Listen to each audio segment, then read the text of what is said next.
The US Open qualifiers has been quite eventful for female players from the Czech Republic, especially teenage ones. One such player is Sarah Bezlek, who recently won the qualifying rounds and will be making her Grand Slam debut next week as the first round of the US Open finally starts. That's not the only reason she's going viral though. Join us in today's video as we discuss this piece of news and much more. First up, let's talk about Sarah's win. Sarah is only 16 years old and has already been making a name for herself in the world of tennis. She's sitting at world number 194 right now, but after her recent performance in the qualifiers of the US Open and her upcoming Grand Slam debut, this ranking is only expected to go up. It was also a really good day for her fellow players from the Czech Republic because as many as 3 teenagers, including Sarah, found themselves in the first round of the US Open. The match itself was very eventful, with Sarah losing the first set 3-6 to Britain's Heather Watson. We would have expected that losing the first set would have put Bezlek in a tight spot, but she kept her cool and continued to play quite consistently. She made a comeback in the next set with a score of 6-4 before eventually winning the last set 7-5 and hence earning herself a spot in the US Open. This will be Sarah's first Grand Slam, and for a 16-year-old, this must be a very nerve-wracking experience, especially at such a young age. She'll be facing her first opponent, Ludmila Samsonova from Russia, on Tuesday. This match will take place in Court 7 and is expected to be a super competitive game. The tennis world has seen an influx of youngsters achieving outstanding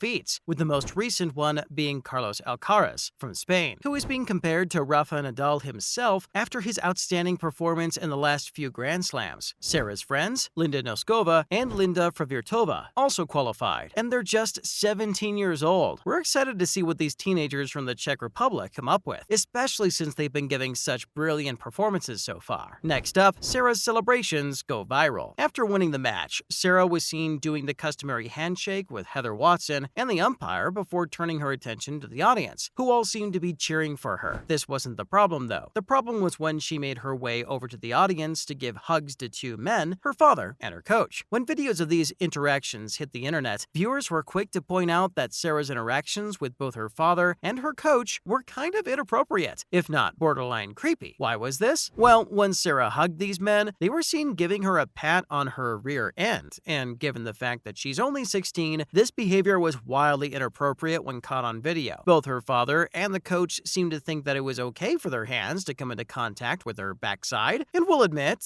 after seeing the pictures, it doesn't look normal to us either. Her father not only decided to give her a pat on the butt, but was also seen kissing her on her mouth, which really sent fans into an uproar. The video went viral on Twitter with around 130,000 views. Most of the people in the comments section think that it was inappropriate for the men to have behaved that way, especially considering that one of them is literally the teenager's father. Sounds pretty gross when you think about it, right? Well, not everybody thinks so, especially some people in the comments section who argued that this might just be the cultural norm in Bezlek's home country. Lastly, how did Bezlek react to the controversy? Sarah seemed to have absolutely no problem with the interaction because as soon as she was done hugging them, she walked around the court, waving to fans with a big smile on her face. Bezlek didn't seem to be uncomfortable with the interaction at all and hasn't even addressed it since it went viral on social media. But we can't help but wonder whether this was something that wouldn't be bothersome to her. Given the fact that she's only a teenager, we can't gauge whether the youngster is fully aware of how the situation is being perceived. Nevertheless, all eyes are on her coach and her father after they were seen behaving like that on the live broadcast. Fans all over the internet decided to quote similar incidents where coaches have taken advantage of their young athletes. However, some users have said that the reason why Sarah seemed to be perfectly fine with it is that in the Czech Republic, it's a ritual for people to greet each other that way, and it's only the Western world that sees something sexual in that interaction when it was just something very innocent and normal in their culture. What do you think? Is it a cultural thing, or were Sarah Bezlek's father and coach just being super weird and creepy? Let us know in the comments below. Now for other related news. First, let's take a look at Bezlek's winning streak so far. Despite the recent controversy, Sarah has been doing pretty well in tennis so far. She's won 3 ITF World Tennis Tours, which in itself should have been a pretty big feat, but then she also went on to play a couple of junior Grand Slams. She was a semi-finalist at the Junior French Open this year, which means that she has incredible potential when it comes to playing under extreme pressure. Just like Alcaraz has Nadal to look up to as a mentor from his country, Bezlek also has someone, world number 23, Barbora Krejcikova, who is also from the Czech Republic and who will be competing at the US Open as well. Only had nice things to say about the youngster. She said that Sarah was on the right path and she saw big potential for her. And she said that she could keep believing in herself because she does have a big future future ahead of her. Krejcikova also said that she would love to practice with the 16-year-old so that she has a chance to play with someone who has played a major Grand Slam before. We think that playing with someone more experienced than her would be really good for Bejlek, and Barbora might even give her a few tips and tricks that would really make the difference between winning and losing in her upcoming match on Tuesday. Next up, Stefanos Tsitsipas knocked out of US Open. Shockingly, world number 4 Stefanos Tsitsipas's US Open journey has come to an end, thanks to Daniel Galan, who's from Colombia. Tsitsipas has been performing pretty well over the last couple of tournaments, which has earned him his number 4 spot on the rankings list. But a different version of him stepped out on the court this Tuesday because he played, to put it plainly, quite horrifically. Stefanos lost the first set 6-0 to Galan, and things only got worse from there because he lost the second set 6-1 as well to world number 94. The third set was a little bit of a redemption for Tsitsipas because he managed to win that 6-3 from Galan, but sadly, that was the only set that he won the whole match. In the next set, Galan crushed him 7-5 to go ahead to the next round, while Stefanos Tsitsipas had to make his way back home. Tsitsipas himself was very disappointed in himself, saying that he played like an amateur while Galan played like a world-class player. The US Open is proving to be pretty eventful and shocking so far, with Simona Halep also knocked out of the running. While the proceedings are pretty shocking, we're excited to see just what else happens throughout this tournament. Lastly, Serena Williams' daughter steals the spotlight. Serena Williams made her much-anticipated comeback at the US Open, and she was pretty fiery on the courts during the first round, beating Danka Kovinic and moving on to the next round. While Williams was doing what she's best at on court, her daughter, Olympia, was busy stealing hearts off court. The little girl was seen taking pictures of her mom as she walked on court, but she eventually got bored of the match and started playing with her Nintendo and snacking on Skittles. She wore an outfit that matched her mom's, and fans just couldn't with how adorable the mother-daughter duo was. Serena designed her outfit herself, and apparently it was encrusted with diamonds, so it was super cute to see Olympia in matching black ensemble. Fans went crazy all over social media, gushing over the adorable snaps of Olympia taking pictures of her mother on her little pink camera. This US Open is also a very special tournament for Serena because she announced a while ago that she'd be retiring soon. She started playing in 1995, so it's been a pretty long time since she's been one of the most beloved and talented players in the game. We'll miss her, but we're excited to see where this next phase in her life takes her, especially since she now has a beautiful family, with little Olympia looking up to her mother and being so proud of her. That's a wrap for this video. What do you think about the controversial footage of Sarah Bejlek hugging her coach and her father? Let us know in the comments below. Make sure to give this video a thumbs up and subscribe to our channel for more videos like this. See you in the next one.